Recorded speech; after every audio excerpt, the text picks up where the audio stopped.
Okay, so I want to welcome everybody who is here. We are in Saturday's Bible study of Jonah chapter 4. And we've been listening to a song called Mercy. And so I'll mention that in the what do you call it? In the little comment section, I'll say what song it was. I'll put a link to it. So the whole point is have mercy, and that's what the whole message of Jonah is, where Jonah had a problem where he didn't show mercy. He didn't want to show mercy. He begrudgingly showed mercy to the Assyrians.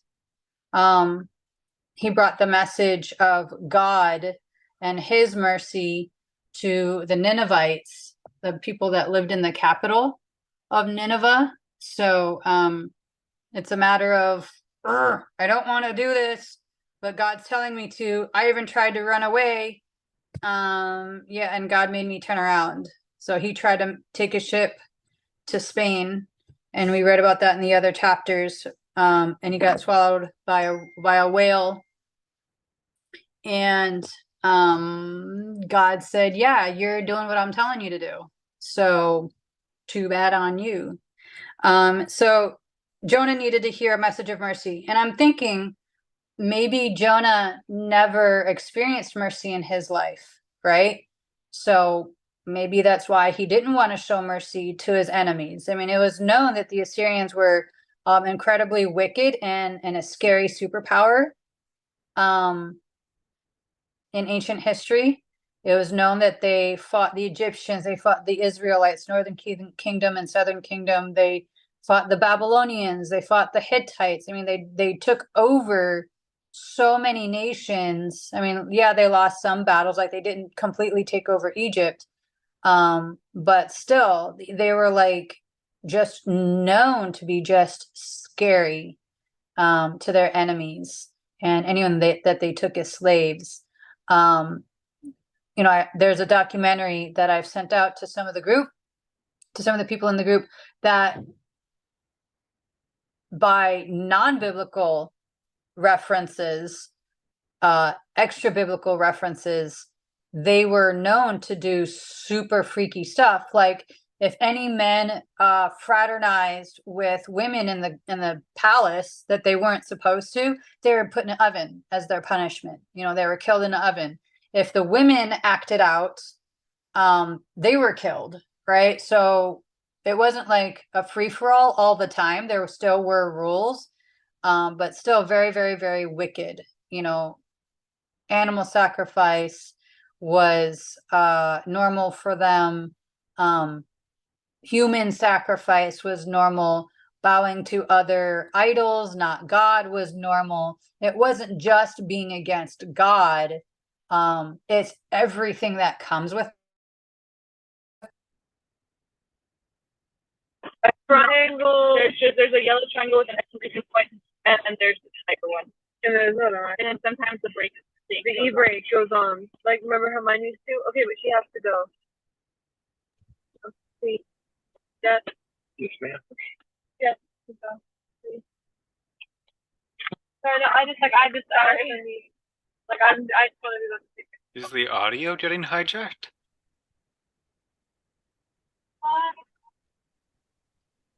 Hey, Mom, I think you're connected to the Mustang. Try turning your Bluetooth off.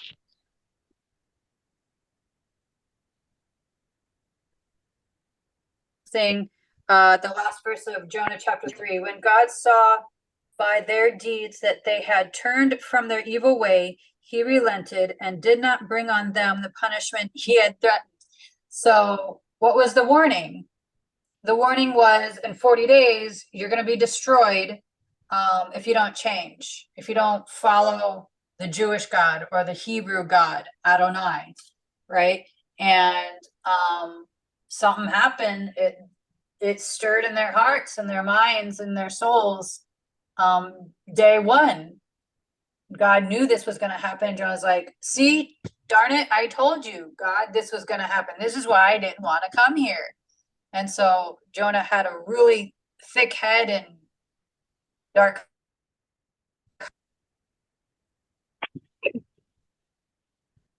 Sorry, I just like needed to go, and I was like, I feel so like. Did you take anything? Just the 2 sessions this day, but like I just feel awful. Oh. Like I don't know. Like I feel like Paul's getting hacked again.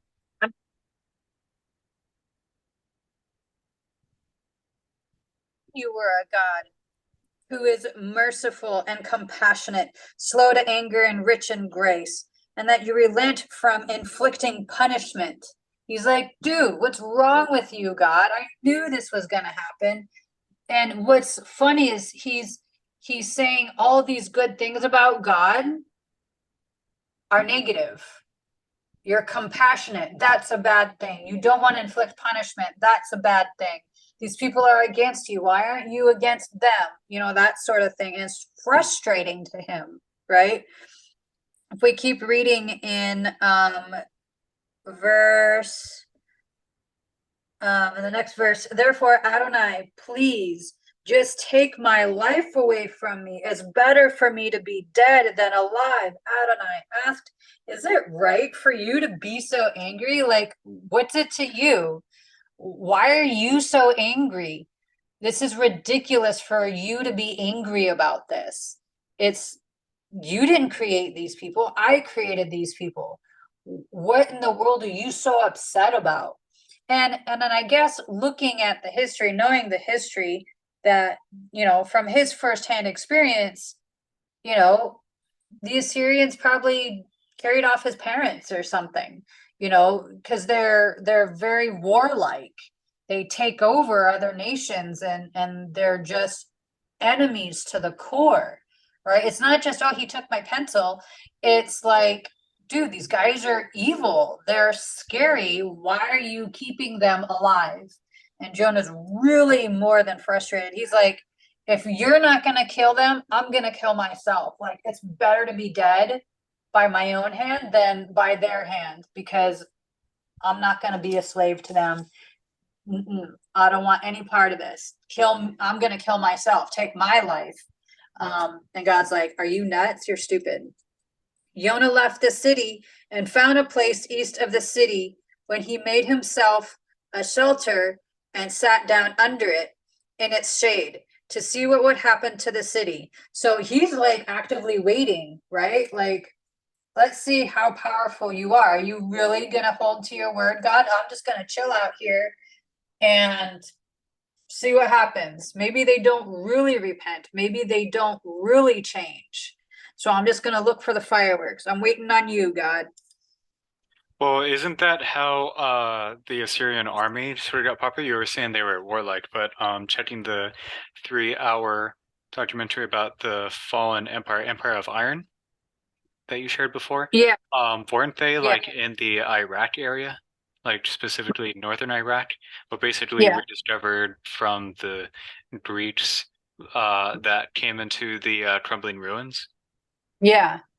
So then that makes me think, I was hearing that through my own research that Assyrian, what language did they speak? Iraqi, there's another word for it, where Hebrew and another language spoken there. Aramaic, maybe. Yeah, Aramaic, that was the word. They are arguably sister languages and sort of like in a Bhakti-like script. It makes me wonder who told that story about Jonah. Was it a guy there that told the story about Jonah in the Aramaic language? Yeah, that's a good question. And how willing they were to assimilate and be assimilated by the by whatever god Jonah was selling them this time around. Yeah. Everybody knew about everybody's god back then, Baal and Beelzebub and all these different gods, Ra, they knew about everybody else's god because the nations were so close and the cultures took over each other's, people. So they knew who the other nation's god was, and they all had tons of gods. The nation of Israel was the rarity to have only one God, right? So when Jonah was taken on the ship, right? And Jonah's like, yeah, this is my God that stirred the storm up. The shipmates were like, dude, why are you running from your God? Because our God didn't do this. So in a sense, they knew that their God couldn't and wouldn't do it. So they were okay with Jonah's God being more powerful. So they're like, dude, if you know your God is doing this, why? Why are you trying to run from him? Please your God. That's what we do. We do everything we can to please our God. We don't try to tick our God off. Are you nuts? So they all know about each other's gods, and in a sense, they're okay being in a diverse universe, right? So they're like, dude, Jonah, what do? We don't want to die, right? So they were willing, the Assyrians, were kind of in the like mindset, like, dude, whatever it takes, we don't want to die, right? Whatever it takes to just not be killed, we're gonna appease your God, right? And in the ship situation, he's like, throw me overboard, right? And when he got to Assyria, it wasn't about him so much. The Assyrians were like, okay, we get it. We get the message. It's about us. We'll change. And guess what? What did they do? Typical back then was a Hebrew way of mourning. I don't want to say rolled around, but they poured ashes upon themselves, just to humiliate themselves and humble themselves before God. And they put on sackcloth, which is probably like burlap, super itchy. Poor people wear it. It's a perfect sign of warning where you're humiliating yourself, the animals and people, and they didn't eat. It's a normal, scary decree that the king did at the time to show repentance, right? And so Jonah, in Jonah chapter 4, is like, okay, God, let's see if they repent enough. I'm just going to come out here by this tree and just watch the fireworks. Let's see if you're true to your word or not, right? And so Pretty he funny started how the fishermen that barely even knew Jonah, were barely familiar with him, were more willing to show or have mercy related to his God, being like, yeah, we vaguely heard about this. You're this guy? What the heck? I want to show mercy. Why are you not showing mercy? That's crazy. You're crazy. Yeah. And they didn't really want to at first. They didn't want to throw him overboard because they're like, won't your God be mad at me then? Like, to us, you're innocent. What promise do we have that he's not going to kill us now if we throw you overboard? And Jonah's like, no, no, no, no, no. Yeah, nothing else will come. The storm will stop. Trust me. That's the way my God works. And so they're like, okay, we trust you. So they throw him overboard, right? Even after throwing cargo overboard, even after trying to row to shore, it was their last stitch effort, right? To be like, okay, we have to appease this guy's God because we just don't want to die here, right? So they tried to have mercy on him. Even it's just these guys had more mercy than Jonah did. It was the last idea that they wanted to participate in. It was the last thing on their mind. Like, we don't want to kill you, but if that's what you say to do, okay. So even these guys who didn't follow Jonah's God, they were willing to show mercy. And that's just crazy where it's like non-believers show more mercy than supposed believers in Adonai and God, which is kind of a trip, actually. Because sometimes mercy is just common sense, right? So let me get back to chapter 4. Let's see. Adonai, God, prepared a castor bean plant and made it grow up over Jonah to shade his head and relieve his discomfort. So even while Jonah's angry, God's like, let me take care of you. I got something for you. Here's a new sign for you so that you can have mercy. I'm going to have mercy on you. So while you're chilling, waiting for me to destroy these people, I'm still going to, give you some shade, right? So God helps grow a castor bean plant and made it grow up over Jonah to shade his head and relieve his discomfort. So Jonah, he's like, dude, this is awesome, God. Jonah was delighted with the castor bean plant. He's like, oh, you're amazing. Thank you so much. But at dawn, the next day, God prepared a worm, which out of the blue, just like he did the whale, right? Or the big fish, he prepared a worm for a specific purpose. Just like the big fish, he prepared this big fish for a specific purpose.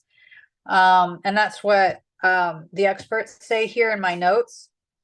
So this worm just comes out of nowhere that God created, and attacked the castor bean plant so that it dried up. So there's no more castor bean plant in the heat for Jonah to shade himself with. Then when the sun rose, God prepared a scorching east wind. Again, that's a new thing for Jonah to deal with. He's already angry because God won't destroy the Assyrians. And now this bush is shriveled up. This plant is shriveled up, which was his only shade, which God just created out of the blue. And now again, God is creating what out of the blue? He's creating a scorching east wind.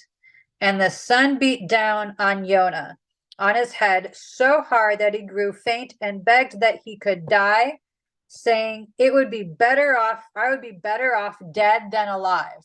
So if anyone's been in incredible, like 116 heat, I know we've been in 116-degree heat. Has anyone been anything more than 116-degree heat? Something as high as that? Well, I've been seeing all sorts of things during this year. Um, uh, just constant record breaking in Yeah, every sense. The deepest heat, the deepest cold. So I think it's just happening everywhere. yeah. Like, I've been in 130. Death ooh, Valley. in Death Valley. Wow. Yeah. Yeah. I don't think I've done that. I think the worst was like 116 when we picked up Falcor. That was the worst that I think I've ever been in. And for some crazy reason that day, it didn't bother me. I don't know why. It was so weird. It's like, it's so hot. I'm like, whatever. Other people were dying though. It was kind of crazy. But yeah, so Jonah's experiencing, let's say 130-degree heat, let's say, and he's just being a baby, whatever it is. He's like, oh, just kill me now. And crying over the Ninevites not being killed, crying over, his own frustration that God is compassionate. He's angry because this castor bean plant, got shriveled up, and now there's no fireworks. So it's like everything is like against Jonah, it seems, right? So God prepared this east wind, scorching east wind, and Jonah's like, oh, please kill me. I'm such a big baby. I'm so angry, blah, blah, blah. And God asked Jonah, is it right for you to be so angry about the castor bean plant? He's like, come on.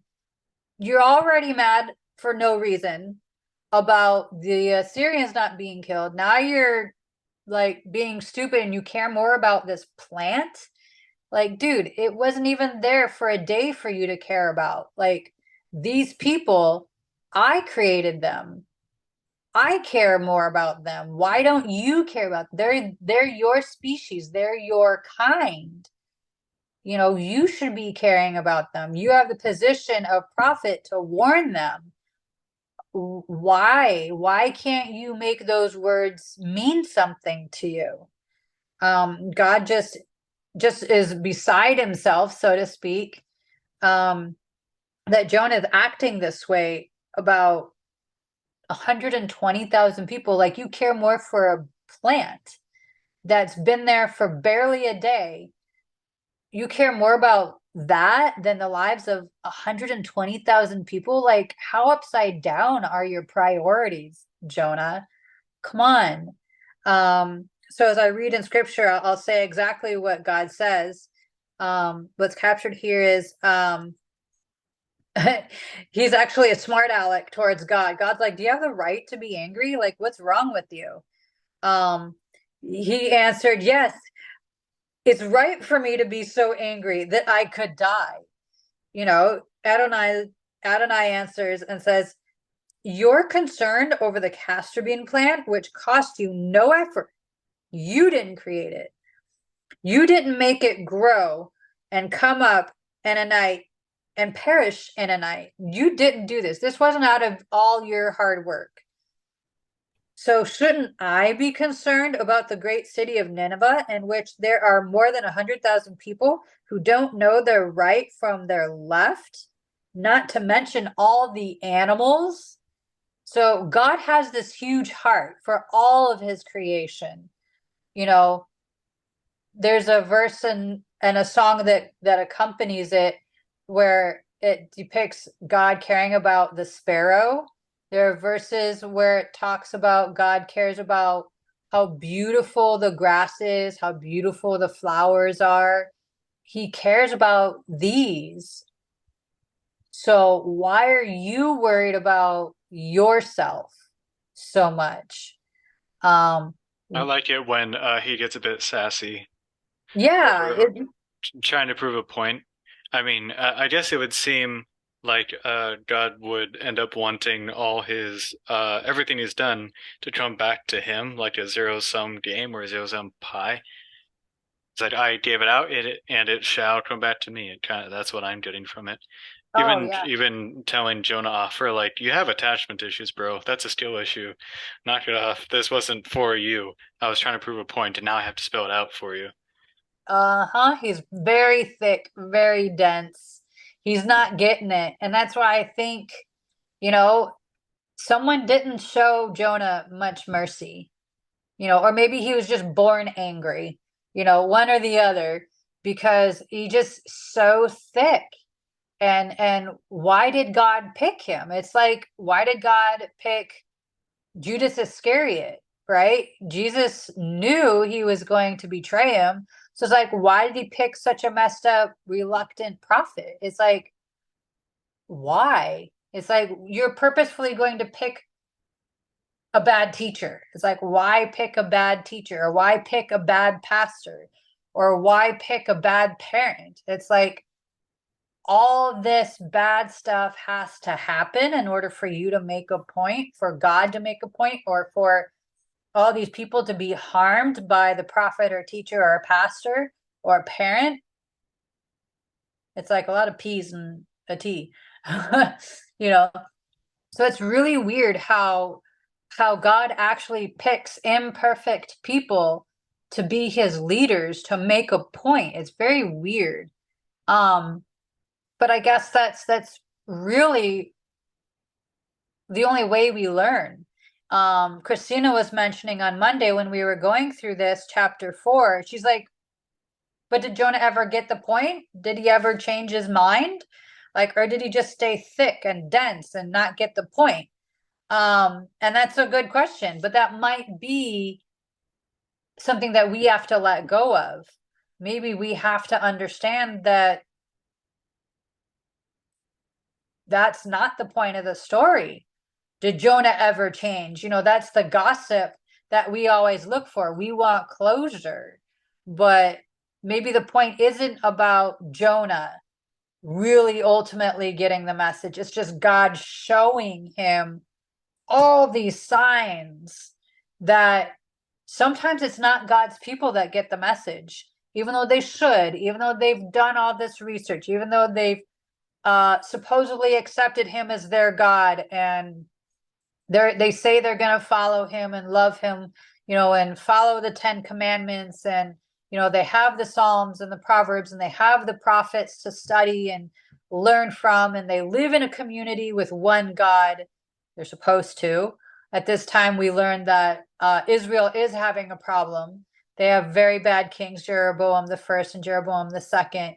So Israel is very far from God at this time. Not only does he have Jonah leave the Israelites, the northern and southern kingdom, to go talk to people who are supposedly worse, which is kind of weird. Like, sometimes the church won't listen.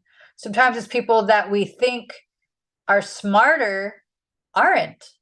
Sometimes we think that people who should get the message don't. And so I think possibly the message here is leave them alone. They're not getting the message. you need to go over here, talk to these people that seem even worse off, scarier. Trust me, they'll get it. It's like, don't preach at church. Go to the homeless shelter. Go to the people on the street. Go to Las Vegas. They're searching. They're going to respond the way we think the church people are supposed to respond. The church people, the Sadducees, the Pharisees, of Jesus' time, they were so thick-headed with their traditions that they turned the crowds against Jesus because their power was threatened. Just like King Herod, his power was threatened when the wise men came to Herod and said, "Hey, we heard about this new king of the Jews. Like, we want to come and worship him. Like, you know where he is?" And I mean, I guess in their naivete, this king would not be welcoming a new king. Like, duh, when you think back, when you have hindsight is 2020, of course one king would not be happy about another king being born. So guess what happened? That's why he said, "Oh, yeah, go find him. I don't know where he is. Go find that Jesus guy. I'll worship him too. Yeah, if he's the king of the Jews, yeah." And so obviously those who know the story, the angel said, "Hey, you guys, you traveled really far.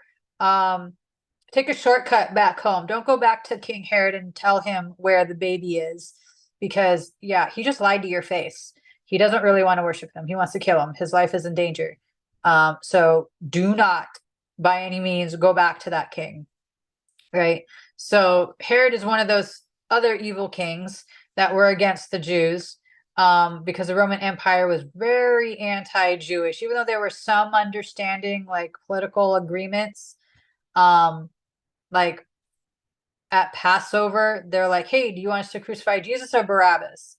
Do you want a rapist and murderer, or do you want this like disturber of the peace, this supposed king of the Jews?" And obviously, the people were stirred up against Jesus. And so they had this really bad guy, and then the perceived bad guy was traded. That was Jesus. And it's very well known that crucifixion is a normal way to kill people that they don't like. I mean, is like, imagine you punish your kid on the street. Like, that's what normal. Imagine that was normal, to punish your kids so the neighbors could watch. That's how normal crucifixion was. Whether you're a thief or a murderer, they crucified you in public execution. Jesus had a public flogging, just for measure, right? Because the Pharisees and Sadducees hated him so much. So back then they were very, very, very, very brutal. Not just the Roman Empire, but we're talking about the Assyrians too. They're extremely brutal in the way they dealt with their enemies. Probably worse than we could ever be. Probably like ISIS, maybe even worse than ISIS. Probably ISIS took some of their old-fashioned methods, Probably some beheading. war crimes, maybe. Yeah, Enough to absolutely. turn that whole desert into glass. Yeah, But apparently even that's too far. I don't know.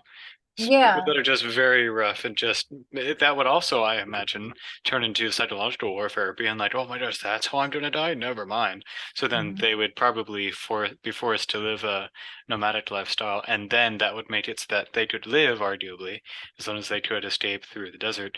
But then their enemy that otherwise would kill them in such a rough way would then make it easy pickings. Yeah. Easy claims. Yeah. Yeah, no, it was a tough time back then. I don't think they had anything like a Geneva Convention. I think it was no holds barred, back then in wartime. It was hand-to-hand combat, whatever catapults they had, fire, horses, hot oil, swords, daggers, whatever they could figure Swords out. and daggers. Stab a dude and then Um, you launch the sword from the sword. Is like really cool. And you were talking about people being naive. What I found cool about that is that them acting in such a young way, or arguably green, like a greenhorn, as the military would say, naive, I also take that to be pretty funny when it's related to the nativity or native or nation, as in born yesterday, which mhm, is like an insult. Like, were you naive? Were you native? yeah, Were you just born yesterday? Having yeah. no experience in the world, being like too hopeful, and Mhm, then mean people stab him in the back. mhm. Yeah, yeah. Well, it's really cool though to see the Ninevites, who are the scariest people on the block. Imagine the biggest bullies, something happening, like someone imagine talking to the worst bullies on the block. What would the conversation be like to get them to change? It's like I can't imagine Jonah going in, you know, please, sir, can you just, be nicer? It's like I doubt the king of Assyria would listen to that. I doubt the people who had such um evil, wicked ways, just on the things they do on the daily. I can't imagine they would just say, "Yeah, sure, dude." It's like, no. I think he had to be some kind of rough, which is very Imagine, weird. imagine him calling them out for being lame. It's like, yeah, this is lame, this dumb. They're like, oh, I don't want to be lame. That's what the heck. But he probably was called chicken to like, yeah, you have only so much time to talk, and then they're like, oh, we'll be better. We'll do it in 1 day, and it takes 3 days, so we'll be better yesterday. Mhm, Which, as far as what I heard, but then you were talking about like some translations, like NIV, I think is what we're basically running with. It seemed very small in detail, mhm, just like very like fleeting, just like we'll just be brisk and just like no stopping, one mention here, one mention there, and then we move on to the next chapter or book. But then your Hebrew version, as much as it would be difficult to keep in your pocket beyond your phone, it seemed like very like this is the discussion. He said that, they said this. Um, and I like how it puts down being generalized. It's like mhm. this was the conversation. God said you're lame, and then Jonah was like, "No, you're even more lame." And then they both eventually sided against the Assyrians for the big baddies, and then Mhm. told them in a long-winded way how lame they were being, and then they called them chicken, and then the Assyrians were like, "Oh, never mind," for 100 years. Yeah, yeah. The next book that we're gonna look I like at the detail. is Nahum, and we're gonna be skipping over Micah because it's 14 chapters.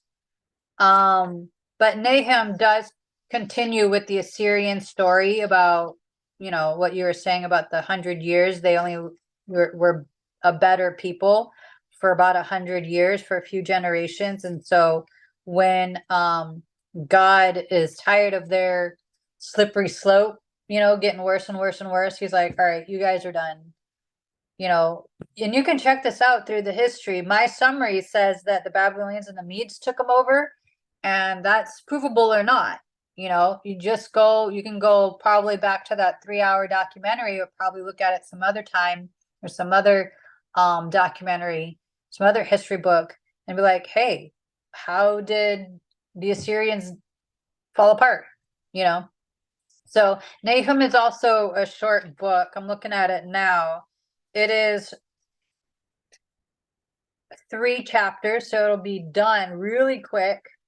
But I do know that Micah is a really beautiful book. Very poetic, which is very beautiful to read in the Hebrew.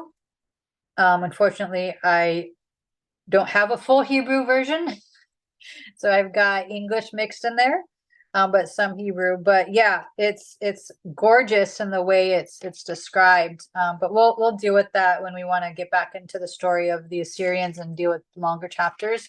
But what's interesting, I'll bring it back into the song. The song is talking about how God has mercy, and it's Jesus that brought me to God, right?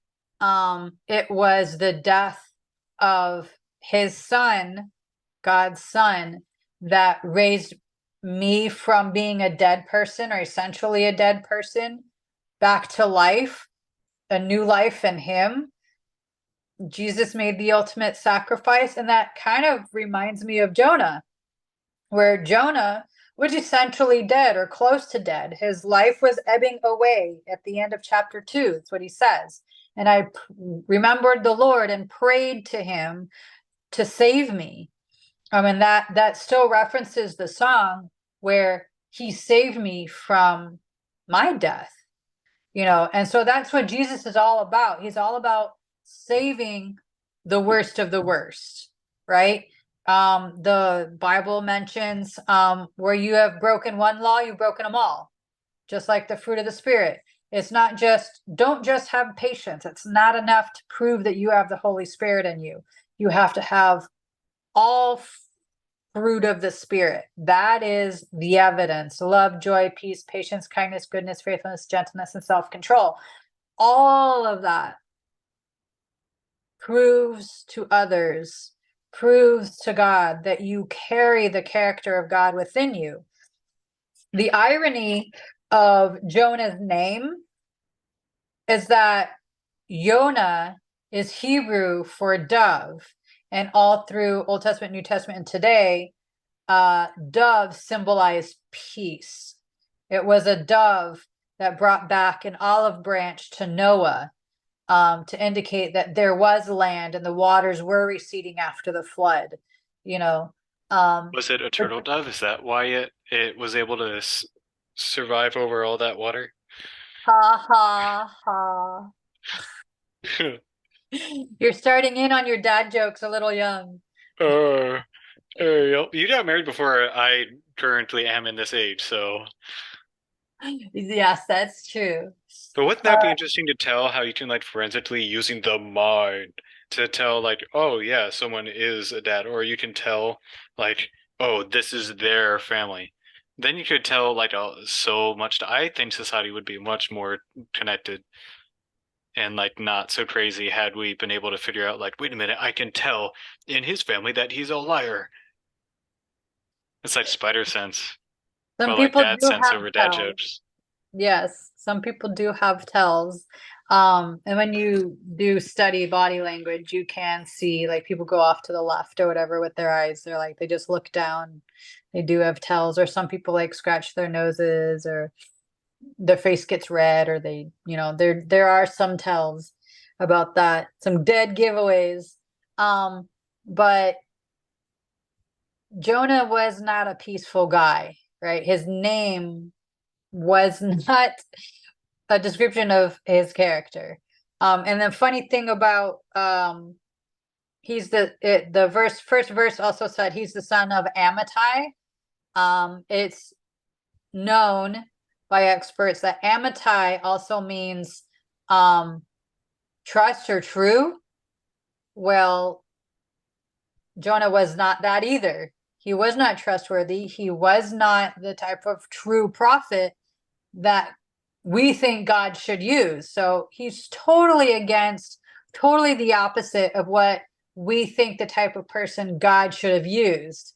But, so goes life. God uses sometimes the worst of the worst role models to make a point, right? Because it's a message for them that they need to take for themselves. Maybe we have friends that aren't good friends, and maybe it's our job to show them how to be good friends, or maybe pastors or teachers. Maybe there's a lesson in it for us to grow and develop, to show them how to be good pastors or good teachers.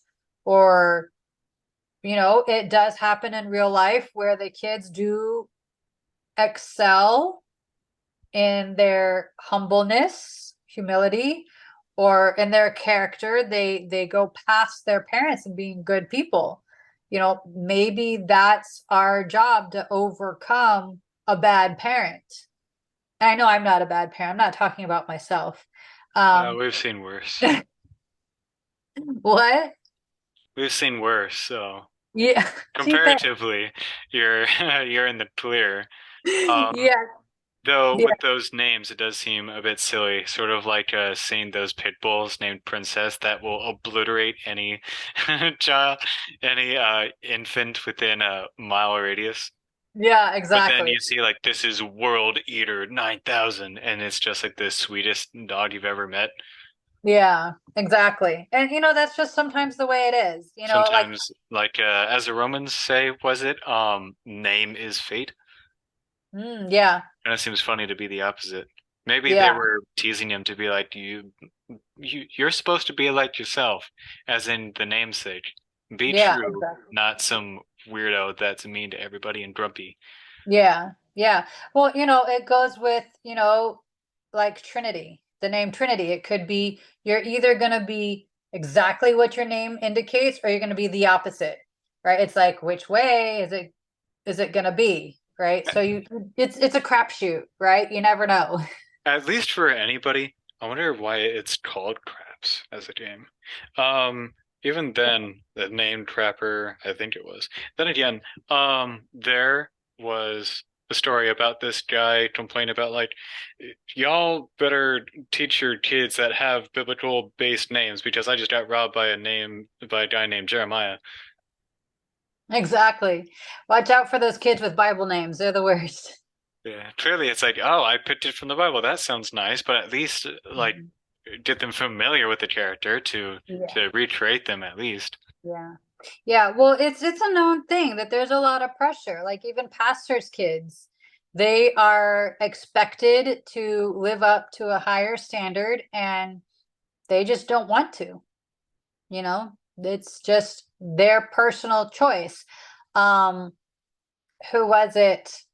There's been priests in the Old Testament where the sons were expected to be incredibly obedient to God, and they just were just blasphemous, and they ate the food that was sacrificed in a horrific way. They just broke so many rules and laws of God. And it's like, and people complain. They're like, dude, your kids are the worst. They're Levites. What is wrong with your kids? Like, and that's like kind of the first rule of being an elder in the church, or being a pastor in the church, is control your family first before you try to control the church. It's a Clean your known room thing. before cleaning the world. Yeah, exactly. And it's a known Bible verse. It's a known saying. Don't try to clean out the speck in your neighbor's eye when you can't even get the log out of your own. You know, that's beautifully illustrated by that verse. It's like, how can you see past your own sin, and you're trying to fix someone who's not nearly as bad as you? It's like, come on, you know, fix yourself, dude. And that's what anyone will throw out there. It's like when you point at somebody, there's four fingers pointing back at you, right? Anyone will throw that. Whatever. And then some would argue, and then there's one pointing down to hell for where you're going, or one thumb pointing back up to heaven to be like, I'm Mhm. blaming so much. But then you hold your fingers in a weird way, and then everyone's gonna look at you just Yeah, to counter the argument. It sounds silly.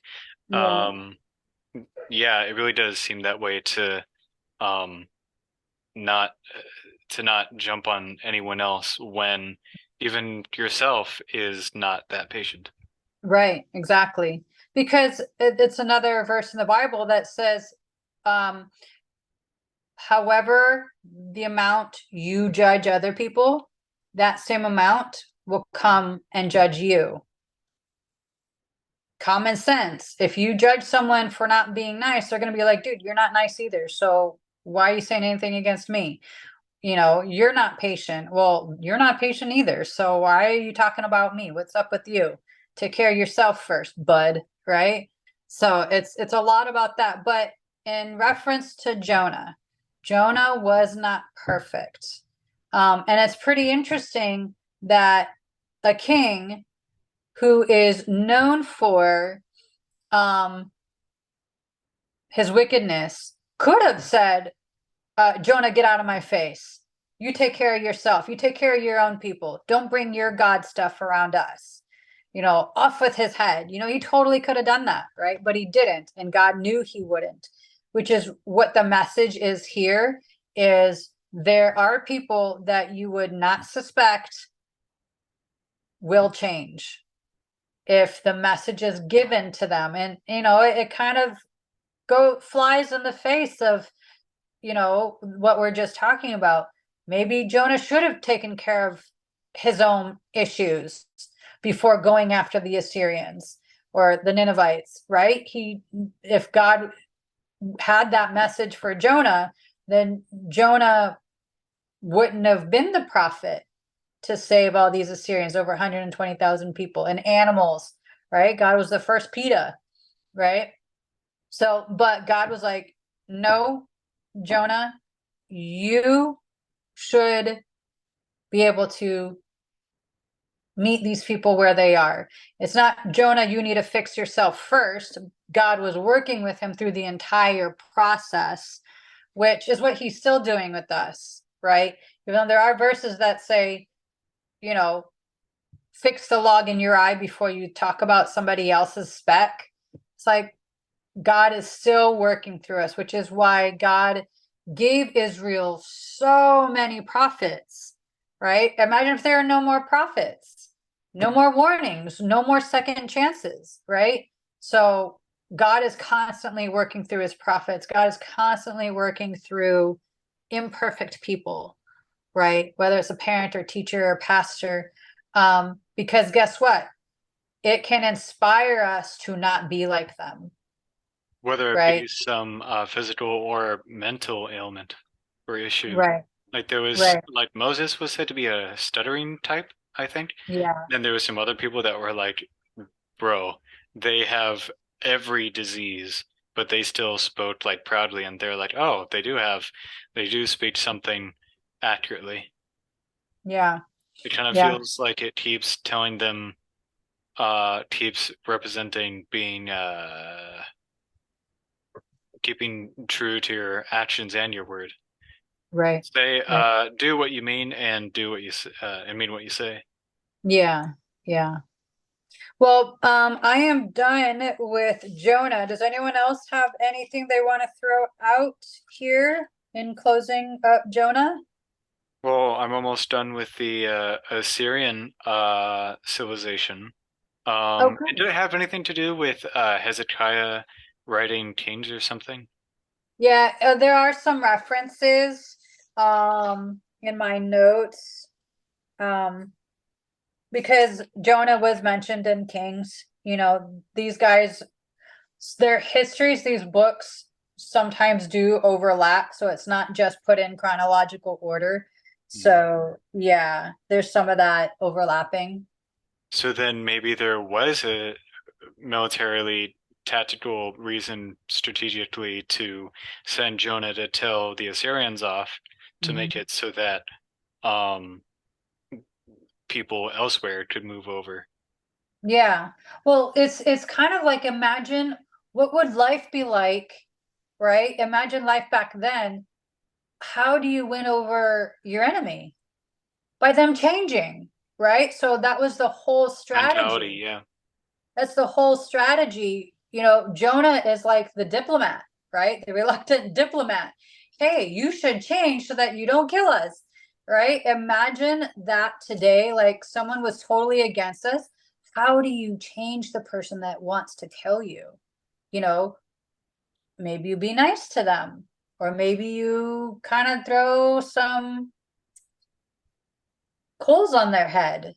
However you do that, right? Is it through being harsh with them? Maybe putting up a mirror for them, but that somehow you need to win over your enemy, right? Somehow you need to checkmate the bully on the block. And that's what Jonah did, because even though he wanted them to die, what what's better? What could be better? And I'm answering my own question. Jonah, what could be better than your enemies not wanting to kill you? Right? What's better than your enemies having a change of heart? You're saying the only thing better than them being nice to you now, not killing you, is that they're dead? It's like, yikes, dude. Fix your priorities. Where's your heart? Fix your own heart. You know, you're mad that they're changing their heart. They're doing better than you. You know, they're not killing the messenger. They're So I more, think, yeah, right. More willing. They seem more willing to change in that way. yeah, At least for yeah, those generations. Though it yeah, does feel like in this story, a new person comes from a new understanding. So then that yeah, makes a new factory reset second chance. yeah, Now you know yeah, not to do that, knock it off, and then you move, and then you can move on. yeah, That's what I yeah, do. yeah.